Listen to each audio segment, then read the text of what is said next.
Hickory Bay is at the end of a steep, winding gravel road on Banks Peninsula, and it's here you'll find Kristin and Rachel Savage's farm. Kristin's a keen surfer, and when Cosmo Kentish Barnes visited last week, they jumped in the side-by-side and headed down to one of Kristin's favourite spots. Yeah, there's some nice peaks over there. We've come down to the beach on your farm, and there are some good waves out there today.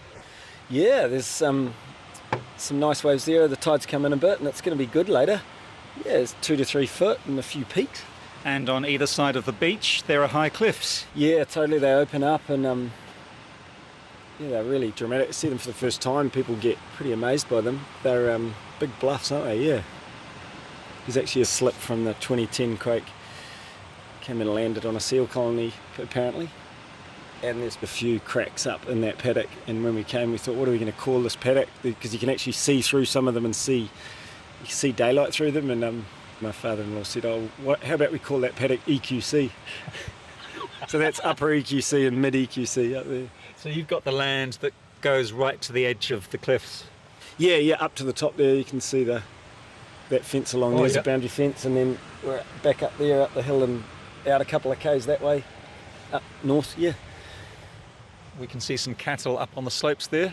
Yeah, those Speckle Park beefies with calves at foot, 40 odd of those, and they're just chipping away at the grass up there. They look pretty happy. How handy for you that this farm here has a pretty good surfing beach. Yeah, right at your doorstep. Yeah, no, it's pretty amazing. What's so special about this bay, from a surfing perspective?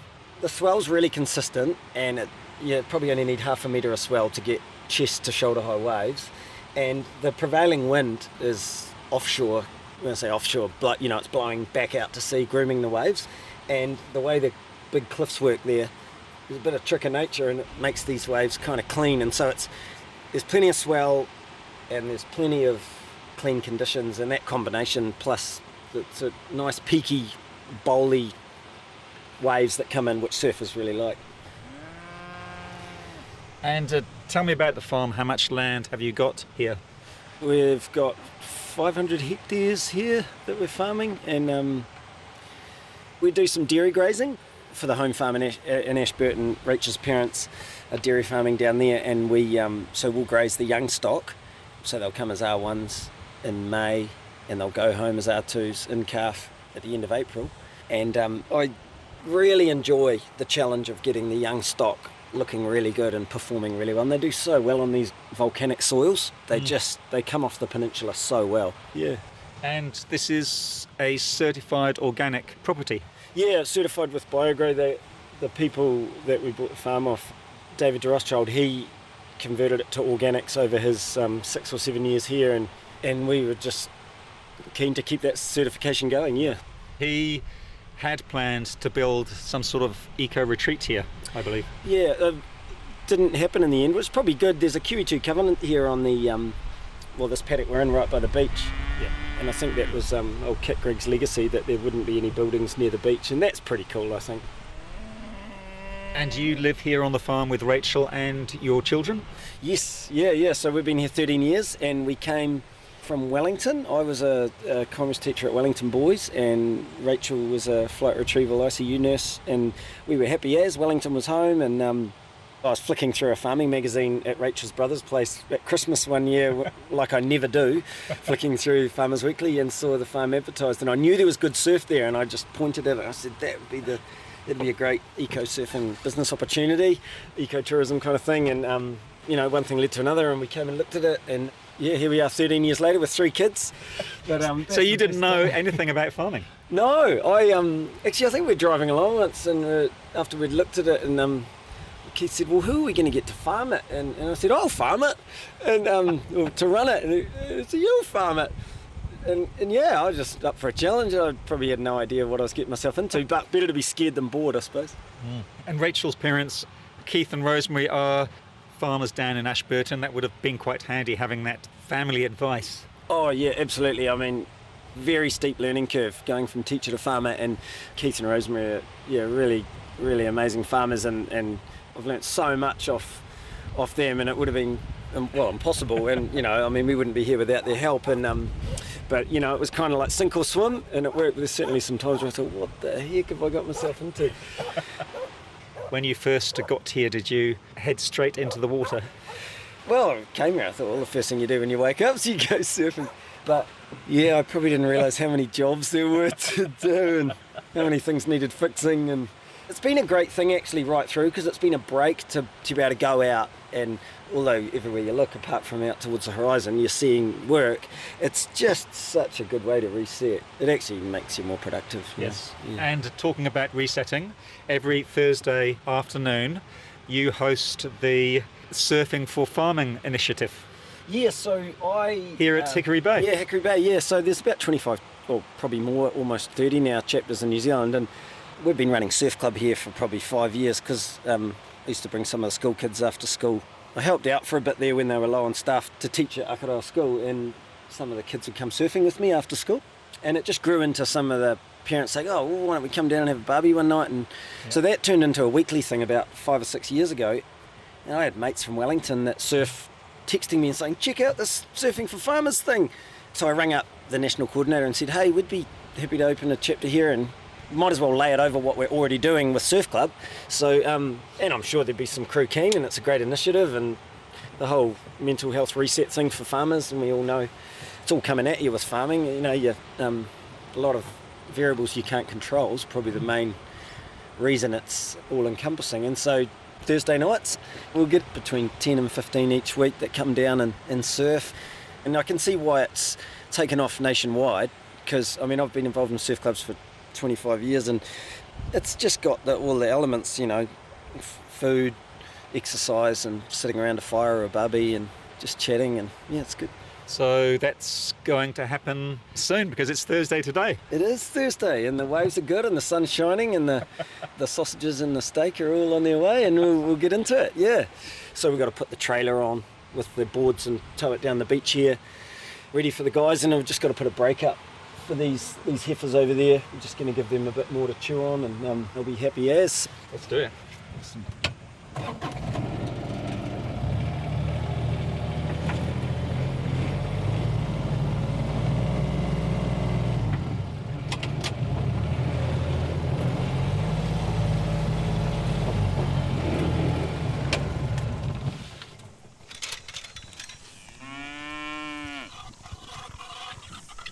Now, Kristin is break fencing off some of the paddock. You're making sure that the heifers don't go near these macrocarpa trees. Yeah, just there's some, from the wind a couple months back, we had some bit of a clean-up of some macrocarpa, and there's some dead macrocarpa leaves there, and if the in-calf cows eat those dead leaves, they're toxic to their calves, so we're always checking a paddock and seeing if there's any macrocarpa that's, a dead branch or something. Yes. Otherwise they'll lose their calf, which we want to avoid, and which we do, yeah. I guess before these macrocarpas were planted, there would have been lots of native trees down here on the valley floor. Yeah, we've got a few left actually. Back over deeper in the flats there's a couple of matais and kakatea. Still, there's a few that have held on, or whether they left them, yeah. Because there used to be heaps of milling that went on down here. Yeah, out on the point there, they were going up until the 60s, and then, yeah, the mill here was going late 1800s to early 1900s, yeah.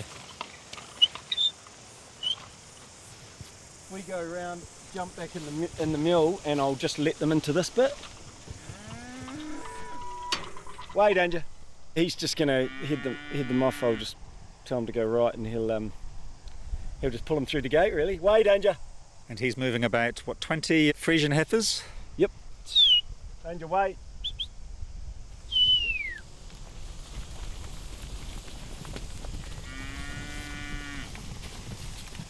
Good job, Danger. Well, okay, Danger. Good boy. Good boy. Get up. Get up in there. Now, Kristin, what's the history of this land? Who first came here?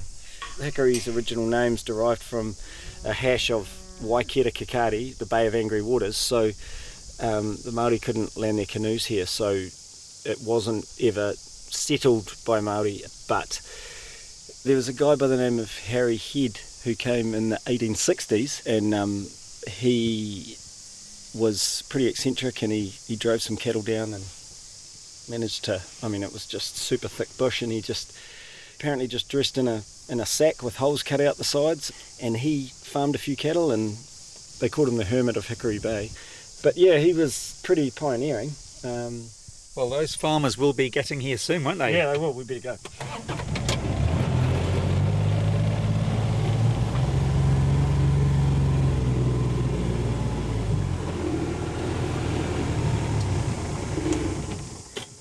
We've come to the farmyard, and the old shearing shed has been converted into the Hickory Bay Surfing Institute. Yeah, that's right. Yeah, I always saw the wool shed as a huge asset, but obviously we weren't farming sheep anymore. And so, with building costs, and it's got a roof and it's dry, and so those wool sheds are pretty cool. Blank canvas. And you formed a charitable trust. Yeah, so the vision statement is creating community wellbeing and connection through the sport of surfing. So the surfing's the catalyst, but we all get around the fire and cook dinner together on the grill and tell stories. Yeah, totally. And no cell coverage yet, so there's no devices out, and everyone's just in bare feet running around and feeding the eels in the creek. It's good. In a shed is a trailer loaded with, a dozen or so surfboards? Yeah, some soft tops. So you'll take them out to the beach? Yeah, I think we will today, and then we can just, the guys can just grab them instead of carrying them all the way down. Some of them are 9 foot long and pretty heavy, so we'll have them ready to go.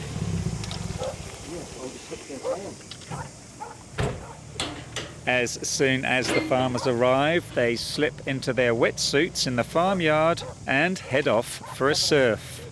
Hugh Eaton farms at Pigeon Bay.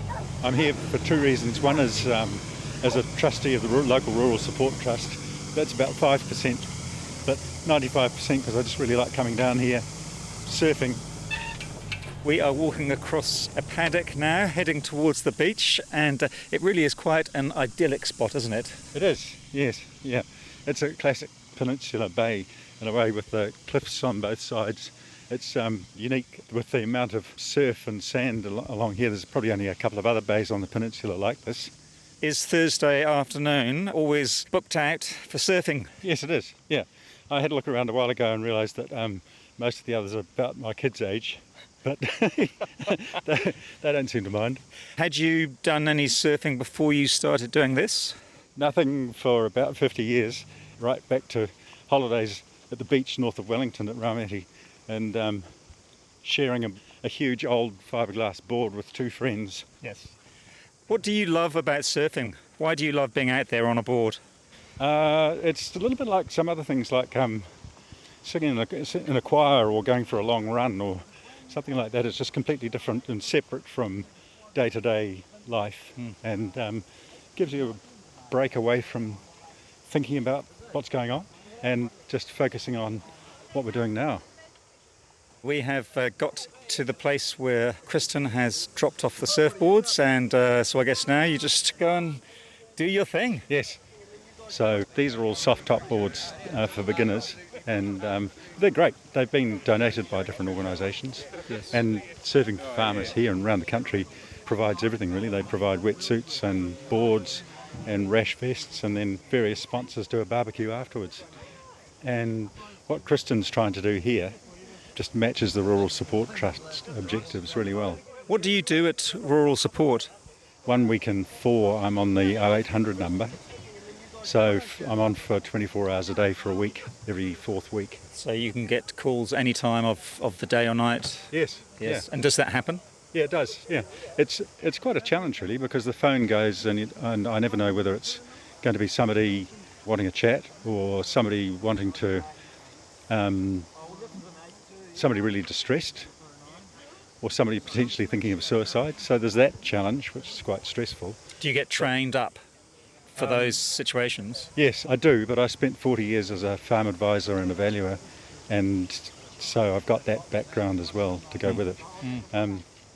The idea is that the person on the 0800 number takes the call, establishes a relationship, finds out what the issue is, talks for half an hour maybe. I talked to somebody the other day for nearly an hour and a half, but if they need it, then we've got a whole network of local volunteers who can go and visit the person and talk things over and point them in the right direction. People on the ground, because they're people that you don't necessarily know. No, we won't. No. And often it'll be somebody with a whole lot of things milling around in their head, just simply wanting a direction and somebody to talk to.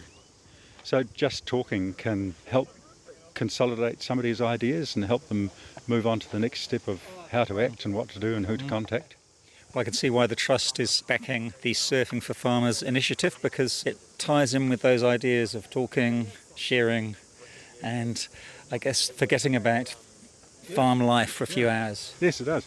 Well, it means, you asked me before what I enjoy about it, and I think that's pretty general. It means that people can come out for 2 or 3 hours or for an evening and do something completely different that's not related to the farm, and think about something different, do something physical. Get smashed by the waves. Well, if you fill your head up with seawater, it's good for clearing the brain.